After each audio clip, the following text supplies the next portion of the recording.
Hello everybody, welcome back. I'm Urvashi and today in this video I'm going to be talking about the nakshatra of Ashlesha. So this is the 9th nakshatra in the series of nakshatras. I've already covered the first 8.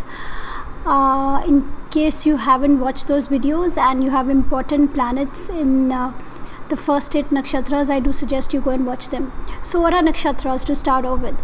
Nakshatras are further divisions of the zodiac. They are called lunar mansions. The moon stays in one nakshatra for one whole day, and so it's about 2¼ days in one sign, because there are 2¼ nakshatras in any one sign. So some nakshatras are completely in one sign and some are divided over 2 signs. I do give those details along with the discussing a nakshatra. For instance, today I'm talking about Ashlesha. Ashlesha falls entirely in the zodiac of Cancer, from 16 degrees 40 minutes to 30 degrees of Cancer. Prior to this, we'd done Pushya. Pushya also was completely in the zodiac of Cancer. And prior to that, we did Punarvasu. Punarvasu had 3 parts of it, 3 quarters in Gemini and 1 quarter in Cancer. So Ashlesha, the nakshatra we are talking about today, is completely in Cancer. So if your ascendant is in Cancer, if your moon sign is in Cancer, especially if they are in the nakshatra of Ashlesha, or if you have other important planets in Ashlesha, then you should be watching this video to know the kind of energy that planet is having. So that is because not only the energy, it is the kind of results also that planet will give, will be connected to that particular nakshatra. I will be talking about some of the placements also in this video. So what is Ashlesha? Ashlesha is the 9th lunar mansion in the Vimshottari Dasha system, or from the planets, from the 9 planets, it is Mercury that rules Ashlesha. Mercury is the planet of communication, business, even intelligence, intellect, but it is in the house of the moon, Cancer, and the moon signifies emotions, and the sign of Cancer is all about emotions. It's the natural 4th house, it's the house of the mother. So this is having the energy of both moon and Mercury. Moon, emotions; Mercury, intelligence, intellect, analysis, critical analysis of something is done with the help of Mercury. So this nakshatra has both deep emotions as well as a lot of analysis, a lot of intellect going into that emotions. So the deity of this nakshatra are the Nagas. The Nagas are the snake kings. If I would like to explain this to you in English, they are the snake kings, and they live underground. They live under the oceans. They live in Patal Lok. They live in these rich palaces where there are lots of gems and diamonds and all precious stones. So they live in that area. But the Nagas, the snake gods, have a very, very close connection to our mythology. If you see a picture of Lord Vishnu, Lord Vishnu is depicted as lying down on Sheshnag, and it is on the hood of Sheshnag that the entire universe is located according to our mythology. If you see Lord Shiva's pictures, you would see a serpent coiled around Lord Shiva. There are lots of stories regarding serpents. If you go back to the Bible, you will see how Adam and Eve also had a serpent in the story. There are lots of stories. If you see the Egyptian pharaohs, they used a serpent in their crowns. They used the symbol again.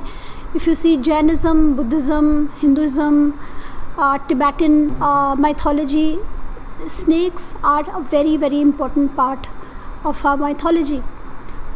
The churning of the oceans, where the immortality nectar was taken out, was again done by a serpent, and he was used like a rope. That was the serpent Vasuki, the same serpent that is coiled around like a necklace around Lord Shiva's neck. So there is a very, very deep connection of serpents, of the snake kings, with our mythology, with a lot of mythology, not just the Hindu mythology, not just the Indian stories, it's stories all around the world. Sheshnag is closely connected as the, since Lord Vishnu is lying on Sheshnag, so he's very close to Lord Vishnu.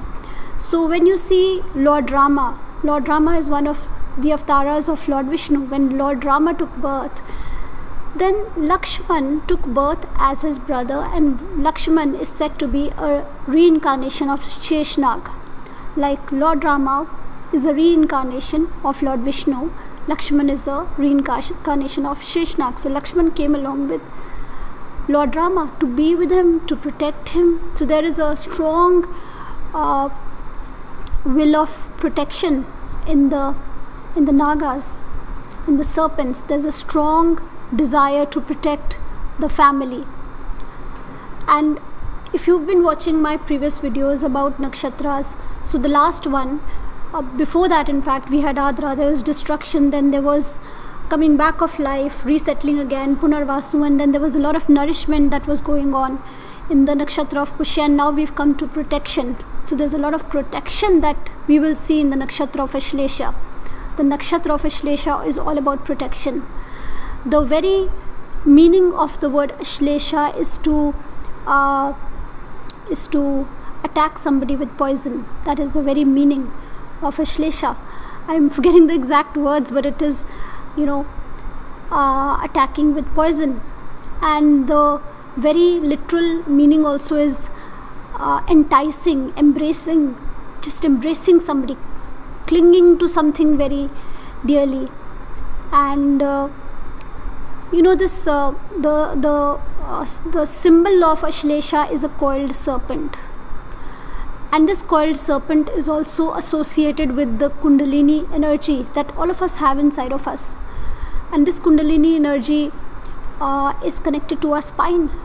And where does that Kundalini rest? It rests at the base of the spine. And there are techniques by which we can awaken that Kundalini. And awakening that Kundalini is going towards enlightenment, is going towards spirituality, connecting with that spiritual side of yourself. It is a lot of energy, and it is a lot of potent energy. It is there, the potential is huge.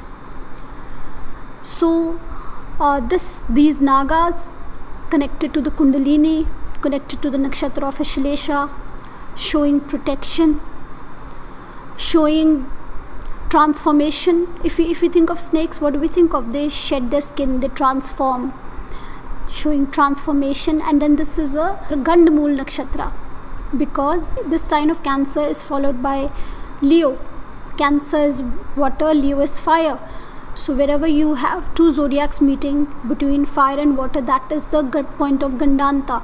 So the last pada of Ashlesha and the first pada of Leo are the Gandamul padas. So, and which shows again transformation. So there's a lot of transformation connected to this nakshatra. There's a lot of energy, potential energy in this nakshatra. There's a lot of protection connected to this nakshatra. And there's a lot of like snakes. Let's just try to understand what are snakes like. So if you see a coiled up snake and it's just being very protective of itself and it's coiled up in a corner, and if you happen to stamp on the snake, then it's going to retaliate. That is what this nakshatra is like. They are protective, they are defensive, they are suspicious, they are like warriors. They will attack if they feel there is danger. They will quickly react if they feel there is danger. But inside they are very sensitive. Remember, this is again the sign of Cancer. So this is emotions, a lot of intellect, a lot of sense of protection of your near dear ones. So if there is an Ashlesha parent, a parent whose moon sign is an Ashlesha, he will be very protective about his child. So the emotions of course are going to be there, but along with that, the critical analysis, he will want his child to be the best. In that process, he could himself become very critical of the child, which can end up impacting the child in a negative way. So the emotions are there. In Pushya, it was all emotions and nurturing and all, like a mother.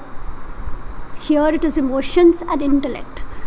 So because this person loves his children so much, he will be very critical, very analytical of whatever they are doing, and he will want them to be the best. And he will only want to put his emotions where he feels emotions will be like an investment for this person. He will invest his emotions and he will want returns. And he will want to cling to those areas where he is putting his or her emotions. So these people can be clingy to their children. These people can be clingy to their spouses. In relationships, they can be very clingy. There could be a lack of space in a relationship, which could be frustrating for the other person. There is a very deep need in these people to feel connected to the other. They are introverted. They are not outgoing. They are quiet because they are very receptive. They are very, very intuitive. Snakes also connected to intuition. They are very intuitive. At the slightest hint of danger, you see animals, especially snakes, they would flee from a place because they feel it. They get the vibrations very quickly.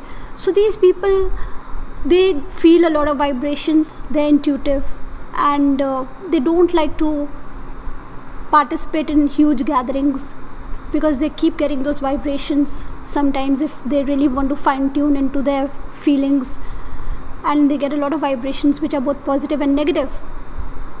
So what they do is they like to connect very deeply to the few people they are connected to somebody they love or their family. They are very, very deeply connected to those, and they want to cling to them. But it can sometimes end up suffocating the other person in the relationship. So it is advised that they give space to the other person as well. And they are sensitive from inside, because again, this is the sign of Cancer. And they react. Now you will see that they get irritated easily. They can be irritable very easily. That is because they are sensitive and they are vulnerable, and they become defensive. This is a nakshatra of protection, of defense, in order to defend themselves. And the vulnerability inside, it is because of the sensitive nature of these people. They are very grounded, like snakes. They lie very close to the ground. Snakes are slithering on the ground. So these people are very grounded. They are very connected to their emotions, very connected to themselves, and they are hurt easily. So to protect themselves, they can be irritable. They can make a cold wall in outside. You may think these people are cold. They can they have this tough exterior, but they do that just to protect that soft interior. And they are more comfortable talking to you one-on-one. They are more comfortable talking to other people about important, deep things rather than frivolous small talk. They are not interested in small talk, because this is remember, this is the Kundalini. This is the energy of the Kundalini that we are talking about here. The deep mystical energy, that really that potential energy that is very deep inside all of us, that we can use to connect to that higher selves. So they do not like frivolous things. They do not like petty talk. They do not like to be in large crowds, because they can feel vibrations, positive as well as negative, which can sometimes disturb them because they are sensitive to all these vibrations. And so remember, this is all about protection and self-defense, and protection of people who are close to them, about their family, about themselves. They become protective and defensive, and they are vulnerable, and they are sensitive, and they can get vibrations, because of which they prefer not to interact with big crowds. They prefer talking one-on-one. They prefer connecting at that very deep level. They also have a very deep need to have their own privacy, to have their own comfort zone.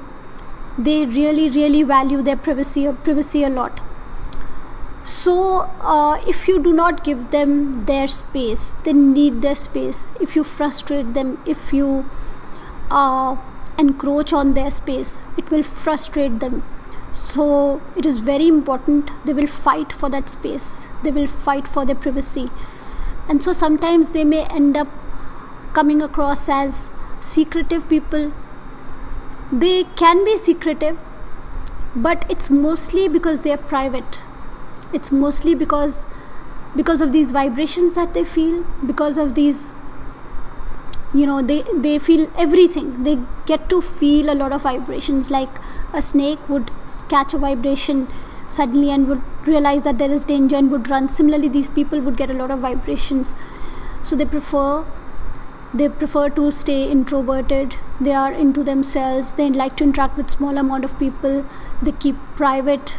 They want their own space, and for that space they are like, you see them struggling almost all their lives. Ketu takes birth in this nakshatra, and the lessons of Ketu here is for them to let go of this attachment. They're very attached. They are protective about their family and attached to their family, and protective and attached to everything, even at home. They are hoarders. They like to hoard things. So, and they're very protective about their things, emotionally attached to everything. But the lessons they get in life is, time and again, they would feel certain disturbances in their life where they would be fighting for that space of theirs, fighting for their privacy, and it would be very frustrating for them. But at the same time, they are quite flexible, like a snake and like a Cancerian. Cancer is a movable Rashi, so they are flexible and they are adaptable. So they adjust to situations. They can quickly learn new things. They're very intelligent. Learning ability is very high. Their speech is, they have the power of speech. So they have the power of speech, written as well as verbal. And they can, with the help of their speech, they can hypnotize you. They have that power to finish you or change you or finish the negativity with the help of their speech. Here I would like to give you an example. Mahatma Gandhi had his moon in Ashlesha. In fact, even Rahu was conjunct in the sign of Cancer with moon. Moon was in Ashlesha.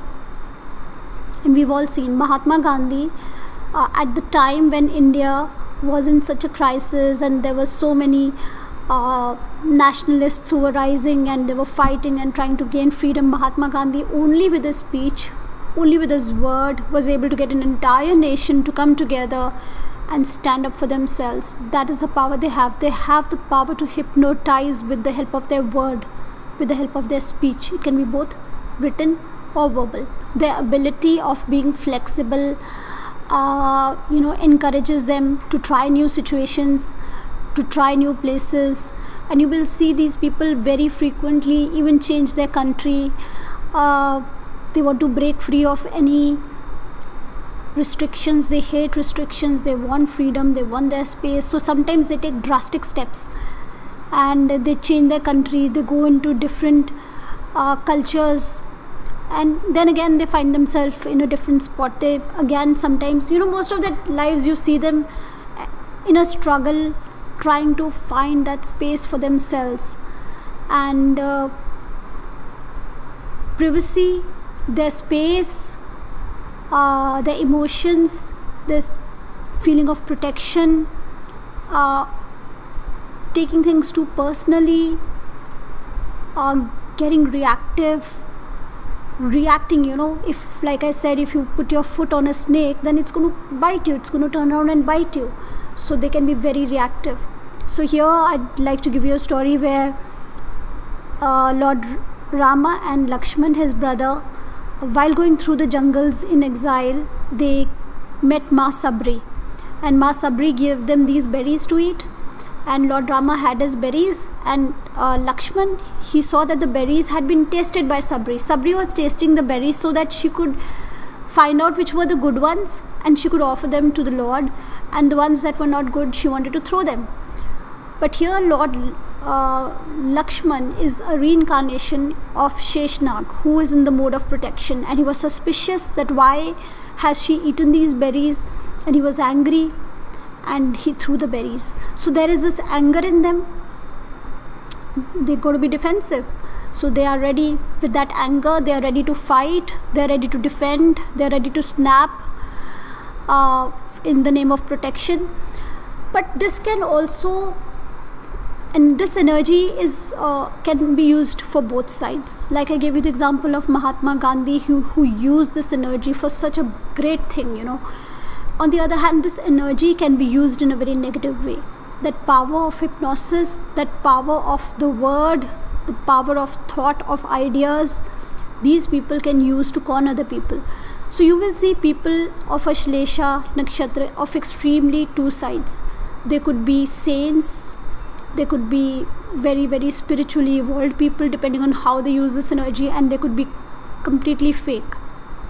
They could be conmen, they could be fake gurus, they could be great planners, hackers, and so there are two extreme sides to Ashlesha people.